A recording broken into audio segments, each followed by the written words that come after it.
up, Fit Fam? Welcome back to my channel. I'm super excited to have you because today I'm going to start a little story time series for you guys. So I had a lot of you ask why I stopped personal training, why I stopped taking online clients and things like that. And so instead of me just coming out and saying, you know, this is exactly why, it would take probably hours. There's not just one reason why. I'm going to give a disclaimer right now that the things I'm going to talk about are not the immediate result as to why I stopped personal training. There's other reasons that I will absolutely go into later, but I want to make a little bit of a short series to kind of bring you guys into what it's like to be a trainer, whether it's online, in person, it doesn't matter, but people don't really understand is sometimes the trainer side of it. Like, you hear about people having bad experiences with trainers by not getting the results they want, not getting what they are promised, and so on and so forth, which absolutely does happen. I'm not saying that it doesn't, but there's also two sides to every story.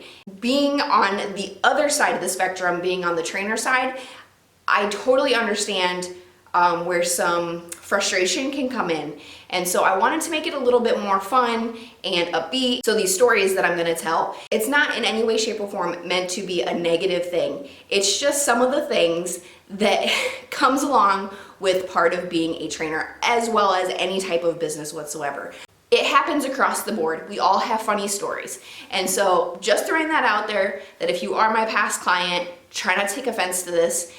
It makes me chuckle that when I go back to my hometown, I actually have a lot of people come up and thank me for my honesty online because they wish that they could be that honest, and they can't because they either own a business or they work with the public. And I owned a business. I worked with the public, but you want to know what the difference is that people are going to like you for what you put off. And if people don't like me because my honesty might come off a little harsh, it's because people then can't handle the truth. But everybody has turned soft and they can't take any sort of criticism, whether it's good, it's bad, it's helpful, any type of it. People automatically jump to offense, and quite frankly, we all just need to grow a pair. I'll just say that the nice way. So let's go ahead and jump into my first story. Now, this story is probably one of the more funny stories because of just how it played out. But this client that I had, I personal trained her. It was probably 2 years ago now, maybe 3. And I personal trained her in person. So we went to the gym, I trained her, she went home, cycle continued. Well, once I moved from Iowa to West Virginia, we got in contact again. She wanted me to train her again because she had bought a program offline and she just wasn't getting the results that she wants.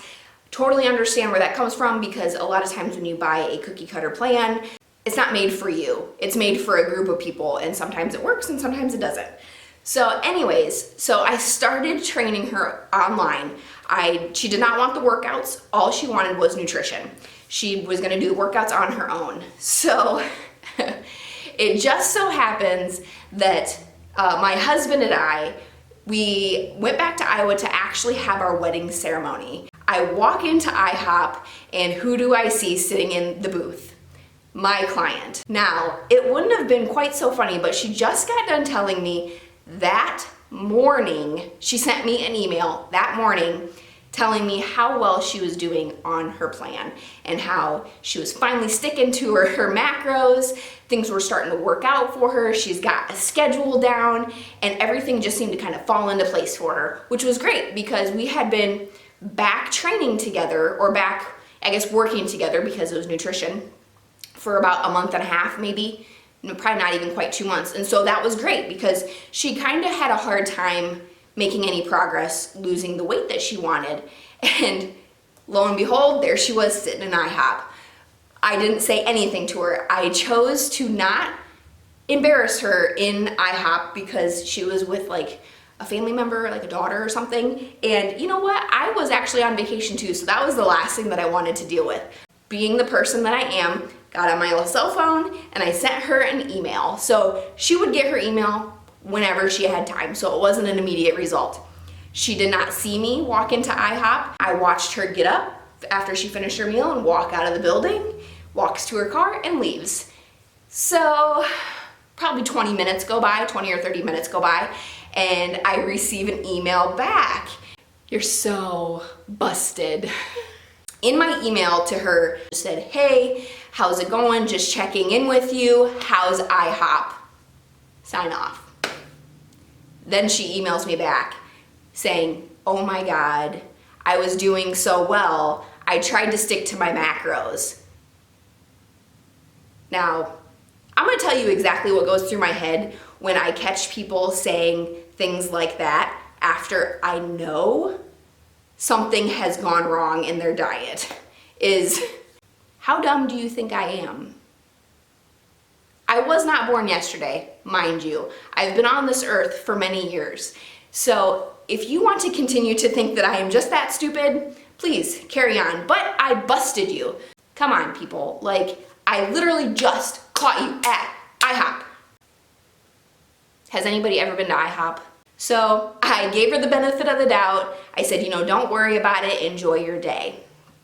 Needless to say, our relationship ended probably 3 or 4 months later because she wasn't making progress again. Can anybody probably guess why? I'm gonna be honest with you guys.